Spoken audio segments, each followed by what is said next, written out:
সালামুন আলাইকুম। আজকের আলোচনার বিষয়বস্তু হচ্ছে হযরত মুয়াবিয়া রাদিয়াল্লাহু আনহু। তার কারণ এই মুয়াবিয়া রাদিয়াল্লাহু আনহুকে নিয়ে আমাদের আলেম সমাজে ব্যাপক একটা বিভক্তি আছে। এক পক্ষ মনে করে মুয়াবিয়ার নামের পাশে রাদিয়াল্লাহু আনহু লাগানো যাবে না, তার কারণ তিনি রাজতন্ত্র প্রতিষ্ঠা করছেন।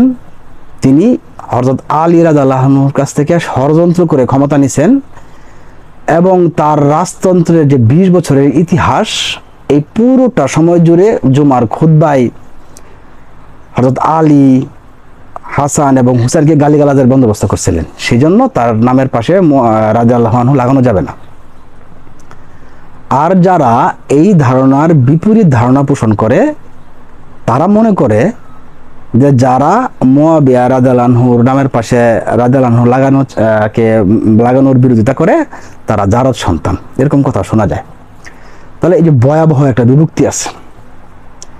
তাহলে এখন আমরা কিভাবে সিদ্ধান্ত পৌঁছাবো যে কারা নামের পাশে রাদিয়াল্লাহু আনহু পাবে এবং কারা পাবে না? এই ব্যাপারে আল্লাহ তাআলা তার ঐশী গ্রন্থে কি বলছেন, কোরআন দিয়া সমাধান করার চেষ্টা করব। যদিও এই বিতর্ক অত্যন্ত পুরাতন, আমার চাইতে অনেক বড় বড় রথী মহারথীরা এটা নিয়ে বিতর্ক করে, এটার সমাধান খুব সহজ না। ওই শেষ বিচারের দিন আল্লাহ তাআলা যেদিন সিদ্ধান্ত দিবে যে তোমরা যেটা নিয়ে বিতর্ক করছিলে আজকে এটা সমাধান নিয়ে যাও, এর আগে এটা সমাধান হবে না। আচ্ছা, তাহলে আল্লাহ তাআলা কি বলছেন? রাদিয়াল্লাহু আনহু অর্থ হচ্ছে যে আল্লাহ তাদের উপর সন্তুষ্ট, তাদের উপর আল্লাহ সন্তুষ্ট হয়েছেন। আল্লাহ তাআলা কাদের উপর সন্তুষ্ট হয়েছেন এই ব্যাপারে তিনি তার ঐশী গ্রন্থে কিন্তু আয়াত দিয়েছেন। সূরা আত-তাওবার 100 নম্বর আয়াত, বিসমিল্লাহির রহমানির রহিম। আর মুহাজির এবং আনসারদের মধ্যে যারা প্রথম অগ্রগামী এবং যারা তাদেরকে অনুসরণ করে সুন্দরভাবে, তাদের প্রতি আল্লাহ সন্তুষ্ট হয়েছেন এবং তারাও আল্লাহর প্রতি সন্তুষ্ট। একেবারে পরিষ্কার কথা না? যারা মুহাজির এবং আনসার এবং তাদেরকে যারা অনুসরণ করে সুন্দরভাবে, তাদের প্রতি আল্লাহ সন্তুষ্ট। তাহলে বুঝতে হবে মুহাজির এবং আনসার কারা। মুহাজির হচ্ছে তারা যারা হযরত মুহাম্মদ সাল্লাল্লাহু আলাইহি ওয়াসাল্লাম নবুয়ত লাভ করার পর ইসলাম গ্রহণ করেন এবং মক্কার কাফের এবং মুশরিকদের দ্বারা চরম অত্যাচার, জুলুম, নির্যাতনের শিকার হয়ে নিজের প্রাণপ্রিয় মাতৃভূমি ত্যাগ করে মক্কা থেকে মদিনায় হিজরত করেন, প্রায় 450 কিলোমিটার ধুধু উত্তপ্ত মরুভূমি পাড়ি দিয়া। এই কথাটা আমি অত্যন্ত সহজে বলে ফেলছি না যে 450 কিলোমিটার পথ পাড়ি দিচ্ছেন, এইটা কিন্তু এত সহজ না।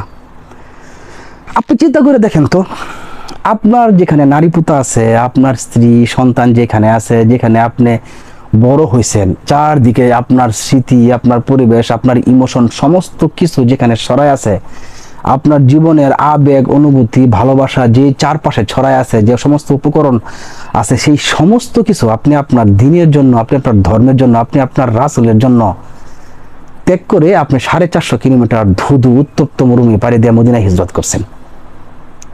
চারটিখানি বিষয় না, অনেক বড় বিষয়, যেটা রিয়ালাইজ করা যাবে না, শুধুমাত্র কিছুটা অনুধাবন করতে পারবো আমরা। তারা হচ্ছে মুহাজির। আর আনসার কারা? আনসার হচ্ছে তারা যারা এই সকল মুহাজিরদেরকে মদিনায় অন্ন, বস্ত্র, বাসস্থান, আশ্রয় এবং নিরাপত্তা দিয়ে সহযোগিতা করছেন। এটাও কিন্তু অনেক বড় বিষয়, কারণ মদিনাতেও আপনার মুশরিক ছিল, মদিনাতে ইহুদিরা ছিল, মদিনাতেও ইসলামের দুশমনরা ছিল, কিন্তু তাদের বিরুদ্ধে বুক চিতায়া দাঁড়ায়া তারা এই সমস্ত মুহাজিরদেরকে আশ্রয় দিচ্ছেন, নিরাপত্তা দিচ্ছেন। আল্লাহ তাআলা সূরা আত-তাওবার এই 100 নম্বর আয়াতে এদের বিষয়টি উল্লেখ করছেন যে তাদের উপরে তিনি সন্তুষ্ট, এবং তিনি বলছেন তিনি তাদের উপরও সন্তুষ্ট যারা তাদেরকে অনুসরণ করে সুন্দরভাবে। এরপরে আল্লাহ তাআলা কাদের উপর সন্তুষ্ট হয়েছেন এই বিষয়ে আরো আয়াত নাযিল করছেন সূরা ফাতর 18 নম্বর আয়াতে। ওখানে তিনি বলতেছেন, বিসমিল্লাহির রহমানির রহিম, অবশ্যই আল্লাহ মুমিনদের উপর সন্তুষ্ট হয়েছেন যখন তারা গাছের নিচে দাঁড়িয়ে আপনার হাতে বাইয়াত গ্রহণ করে। অতঃপর আল্লাহ তাদের অন্তরের অবস্থা জেনে নিয়েছেন এবং তাদের উপর শান্তি নাজিল করে নিকটবর্তী বিজয়ের সুসংবাদ দিয়েছেন পুরস্কার স্বরূপ। তাহলে এইখানে দেখেন আমরা একটু বোঝার চেষ্টা করি, আল্লাহ তাআলা কাদের উপর সন্তুষ্টি ঘোষণা দিয়েছেন? যারা গাছের নিচে দাঁড়ায়া মুহাম্মদ সাল্লাল্লাহু আলাইহি ওয়াসাল্লামের হাত রেখে বাইয়াত গ্রহণ করছেন। তারা কারা? তারা হচ্ছে ওরা যারা মুহাম্মদ সাল্লাল্লাহু আলাইহি ওয়াসাল্লামের নির্দেশে মদিনা থেকে মক্কার উদ্দেশ্যে রওনা দিয়েছেন হজ করার উদ্দেশ্যে 6ষ্ঠ হিজরিতে। এবং তারা যখন মদিনা থেকে মক্কার উদ্দেশ্যে রওনা দেন 1400 সাহাবী নিয়ে, এই খবরটা মক্কায় পৌঁছায় এবং মক্কার যে কাফের কুরাইশরা আছে তারা আতঙ্কিত হয়ে পড়ে যে মুহাম্মদ তার বাহিনী নিয়ে মক্কার উদ্দেশ্যে রওনা দিয়েছে যুদ্ধ করার জন্য, অভিযান পরিচালনা করার জন্য। যদিও খবরটা সঠিক ছিল না। এবং এই খবর শোনার পর তারা যখন আতঙ্কিত হয়ে পড়ে তখন তারা মুহাম্মদ সাল্লাল্লাহু আলাইহি ওয়াসাল্লামের বিরুদ্ধে যুদ্ধ পরিচালনা করার জন্য যুদ্ধের প্রস্তুতি নেওয়া শুরু করে। ঢাক ঢোল পিটে যুদ্ধ করবে তারা। খবর ছড়ায় পড়ে মুহাম্মদ আসতেছে, মক্কা দখল করে নিবে। ফলে মক্কার যে কাফের মুশরিক আছে তাদের ভিতরে একটা তুমুল উত্তেজনা সৃষ্টি হয়। তারা যুদ্ধের প্রস্তুতি নিতে শুরু করে এবং তারা এই পথিমধ্যেই মুহাম্মদ সাল্লাল্লাহু আলাইহি ওয়াসাল্লামের যে কাফেলা তাদেরকে আক্রমণ করার জন্য বাহিনী প্রেরণ করে। তো এই ঘটনা যখন মুহাম্মদ সাল্লাল্লাহু আলাইহি ওয়াসাল্লাম জানতে পারেন তখন তিনি এই অপ্রীতিকর পরিস্থিতি এড়ানোর জন্য ভিন্ন পথ ধরেন। ওনার উদ্দেশ্য তো যুদ্ধ করা নয়, ওনার উদ্দেশ্য হচ্ছে হজ করা। এই রাস্তায় আক্রান্ত হওয়া থেকে বাঁচার জন্য তিনি ভিন্ন পথ ধরেন এবং হুদায়বিয়া নামক জায়গায় উনি তাঁবু গাড়েন। এই হুদায়বিয়া জায়গাটা মক্কা থেকে খুব বেশি দূরে নয়, আনুমানিক 13 থেকে 15 কিলোমিটার। ওখানে তাঁবু গাড়েন এবং তিনি একটা কাফেলা প্রেরণ করেন মক্কার কাফেরদের উদ্দেশ্যে, যে কাফেলার নেতৃত্বে ছিলেন হযরত উসমান গনি রাদিয়াল্লাহু তাআলা আনহু এবং আরো 9 জন, মোট 10 জন মক্কায় গেলেন এবং মক্কার যে কুরাইশ মুশরিকরা আছে তাদেরকে বললেন যে দেখো, আমরা তো আসলে মদিনা থেকে মক্কায় দিকে রওনা দিছি, কোনো ধরনের যুদ্ধ বিগ্রহ করার উদ্দেশ্য আমাদের নাই, মক্কার বিরুদ্ধে কোনো ধরনের অভিযান পরিচালনা করার উদ্দেশ্য আমাদের নাই, আমরা শুধুমাত্র হজ করার উদ্দেশ্যে আসছি, তোমরা আমাদেরকে অনুমতি দাও, আমরা হজ করে আমরা আবার মদিনায় চলে যাব। কিন্তু মক্কার মুশরিকরা এটা মানলেন না। তারা কি করলেন? অনুমতি তো দিলই না, উল্টায় উসমান গনি আর তার যে সহযোগী 9 জন তাদেরকে গ্রেফতার করলেন, বন্দী করলেন। এবং এই বন্দী হওয়ার খবরটা এই যে হুদায়বিয়া নামক জায়গায় যে মুহাম্মদ সাল্লাল্লাহু আলাইহি ওয়াসাল্লাম 1400 সাহাবা নিয়ে বসে আছেন ওনাদের কাছে এসে পৌঁছালো একটু উল্টাভাবে, কি যে মুশরিক কাফেররা ওই উসমান গনিকে হত্যা করছে। এটা কিন্তু ভুল খবর ছিল, সঠিক খবর ছিল না। তো উসমান গনিকে হত্যা খবর শুনে এই যে 1400 সাহাবা ছিল তাদের ভিতরে এমন উত্তেজনা সৃষ্টি হলো যে তারা ওয়াদা করলো যে আমরা এই উসমান গনি হত্যার প্রতিশোধ না নিয়ে আমরা মদিনায় ফিরবো না, কারণ তারা আমাদের ভাইকে হত্যা করছে। এবং উত্তেজনার পারদ এত তীব্র ছিল যে মুহাম্মদ সাল্লাল্লাহু আলাইহি ওয়াসাল্লাম যখন বুঝতে পারলেন যে এই সাহাবীদের ভিতরে যে সংকল্পটা এত তীব্র যে তারা এই প্রতিশোধ না নিয়ে তারা মদিনায় ফিরবে না, তখনই তারা ওই হুদায়বিয়া নামক জায়গায় একটা গাছের নিচে দাঁড়ায় মুহাম্মদ সাল্লাল্লাহু আলাইহি ওয়াসাল্লামের হাতে হাত রেখে একটা বায়াত গ্রহণ করলো যে আমরা উসমান গনির হত্যার বিচার না প্রতিশোধ না নিয়ে আমরা মদিনায় ফিরবো না। আল্লাহ তাআলা এই ঘটনাকে ইঙ্গিত করে ওই সূরার 18 নম্বর আয়াতে এই ঘটনা বিবরণ দিয়েছেন যে যারা ওই গাছের নিচে দাঁড়ায় আপনার হাতে বায়াত গ্রহণ করছে তাদের উপর আমি সন্তুষ্ট। তাহলে দুইটা আয়াতের মধ্যে স্পষ্ট হয়ে গেল যে আল্লাহ কাদের উপরে সন্তুষ্ট। তাহলে এখন আসেন মুয়াবিয়া রাদিয়াল্লাহু তাআলা আনহু, তার পরিচয়টা কি একটু বলি।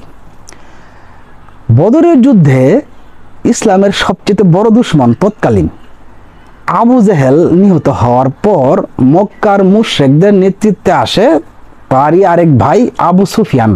এই আবু সুফিয়ানের পুত্র হচ্ছে এই মুয়াবিয়া। তো মুয়াবিয়া কিন্তু আনসারও ছিলেন না, মুহাজিরও ছিলেন না, এবং ওই হুদায়বিয়া নামক জায়গায় যে গাছের নিচে দাঁড়ায় যারা বাইয়াত গ্রহণ করেন ওখানেও মুয়াবিয়া ছিলেন না। উপরন্তু এই মুয়াবিয়া বদরের যুদ্ধ, উহুদের যুদ্ধ এবং খন্দকের যুদ্ধে মুসলিমদের বিরুদ্ধে যুদ্ধ করছেন এবং তিনি ইসলাম গ্রহণ করছেন মক্কা বিজয়ের পর। আমি তাকে খাটো করব না, আমি তাকে তার যে যথোপযুক্ত যে তার যে প্রতিদান সেটা দেওয়ার চেষ্টা করব, কারণ তিনি ইসলাম গ্রহণ করার পর মুহাম্মদ সাল্লাল্লাহু আলাইহি সাল্লামের নেতৃত্বে যুদ্ধে অংশগ্রহণ করছেন, হযরত ওমর রাদিয়াল্লাহু তাআলা আনহুর নেতৃত্বে যুদ্ধে অংশগ্রহণ করছেন, উনি ইসলামের জন্য করছেন, উনি ঈমান গ্রহণ করার পর এটা অস্বীকার করব না। কিন্তু উনি যে খেলাফত প্রাপ্ত হইলেন, উনি যে খলিফা হইলেন, সেই ইতিহাসটা কিন্তু সুখকর নয়। হযরত উসমান রাদিয়াল্লাহু তাআলা আনহু খুন হওয়ার পর যখন আলী রাদিয়াল্লাহু তাআলা আনহু সকলের অনুরোধে খেলাফত গ্রহণ করলেন, খলিফা হইলেন, সেই খেলাফত এই মুয়াবিয়া রাদিয়াল্লাহু তাআলা আনহু কিন্তু মাইনা নেয় নাই। তার যুক্তি ছিল যে হযরত উসমান তাকে যে হত্যা করা হইলো, সেই হত্যার প্রতিশোধ না নিয়া আমি আর কারো খেলাফত মানব না। আর হযরত উসমান ছিল উমাইয়া গোত্রের, মানে মুয়াবিয়ার গোত্র ছিল উমাইয়া, হযরত উসমানও ছিল উমাইয়া। ওই উমাইয়া গোত্রের উসমানের প্রতিশোধ নেওয়ার অঙ্গীকার তিনি করলেন, এবং এই প্রতিশোধ না নেওয়ার আগ পর্যন্ত তিনি কারো খেলাফত মানবেন না। তাইলে উনি যদি উসমান হত্যার প্রতিশোধ নেওয়ার আগ পর্যন্ত কারো খেলাফত না মানেন, তাহলে তো উনি আলীকে মানলেন না, আলী রাদিয়াল্লাহু আনহুকে তিনি মানলেন না। তা আলী রাদিয়াল্লাহু আনহু কে ছিলেন? উনি হিজরতকারী ছিলেন, উনি মুহাজির ছিলেন, উনি বদরি সাহাবী ছিলেন। বদরি সাহাবীদের মর্তবা, বদরি সাহাবীদের ইজ্জত, বদরি সাহাবীদের সম্মান কত ঊর্ধ্বে আল্লাহ তাআলা ঘোষণা করছেন। বুখারী শরীফের 3771 নম্বর হাদিসটা পড়ে দেখেন, ওইখানে মুহাম্মদ সাল্লাল্লাহু আলাইহি ওয়াসাল্লাম কি বলছেন। তো অনেকেই বলে যে আমি হাদিস মানি না, আমি হাদিস মানি না, এই কথাটা তা না। আমি হাদিস ওইটা মানি না যেটা আল্লাহর আয়াতের সাথে সংঘর্ষ করে, আর ওই সমস্ত হাদিস অবশ্যই মানি যেগুলা কোরআনের সাথে সম্পূরক বা আয়াতের ব্যাখ্যা স্বরূপ বা ভালো উপদেশ স্বরূপ, সেই সমস্ত হাদিস অবশ্যই আমি মানি, আমার কোনো সমস্যা নেই এগুলো মানতে। তাহলে এরকম বিশাল মর্তবার সাহাবী হযরত আলী রাদিয়াল্লাহু তাআলা আনহু, মুহাজির আলী রাদিয়াল্লাহু তাআলা আনহু, সেই আলীর খেলাফত তিনি মানলেন না। তাহলে ওই যে সূরা তাওবার 100 নম্বর আয়াতে আল্লাহ তাআলা বলছেন যে তাদের উপরও তিনি সন্তুষ্ট যারা আনসার এবং মুহাজিরদেরকে অনুসরণ করে সুন্দরভাবে। তাহলে মুয়াবিয়া তো সুন্দরভাবে তো দূর, উনি আলীর খেলাফত মানলেনই না, উপরন্তু উনি আলীর বিরুদ্ধে যুদ্ধ করলেন, যে যুদ্ধ মুসলিম ইতিহাসে কলঙ্কিত অধ্যায় সিফিনের যুদ্ধ, যেখানে 70 থেকে 80 হাজার মুসলমানের গলা কাটা হয়েছে।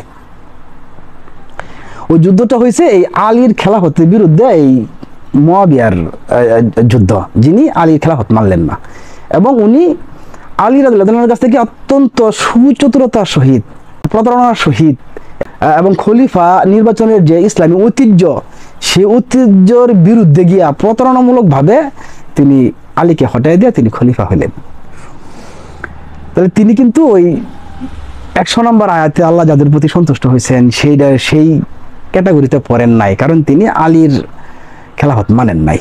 এবং সূরা ফাতার যে 18 নম্বর আয়াতে যাদেরকে আল্লাহ সন্তুষ্টির ঘোষণা দিয়েছেন যাদের প্রতি, সেই ক্যাটাগরিতেও তিনি পড়েন না। কিন্তু তিনি ইসলামের জন্য কিছু কাজ অবশ্যই ভালো করছেন, সেটা অস্বীকার করার কিছু নাই, কিন্তু পরবর্তীতে তিনি সেই ধারাবাহিকতা বজায় রাখতে পারেন নাই। এগুলো ইতিহাস, কেউ যদি এই সমস্ত ইতিহাস অস্বীকার করে তাহলে সে বলবে সঠিক ইতিহাস কি আমরা শিখব। তো এই হচ্ছে বিষয় মোটামুটি ভাবে।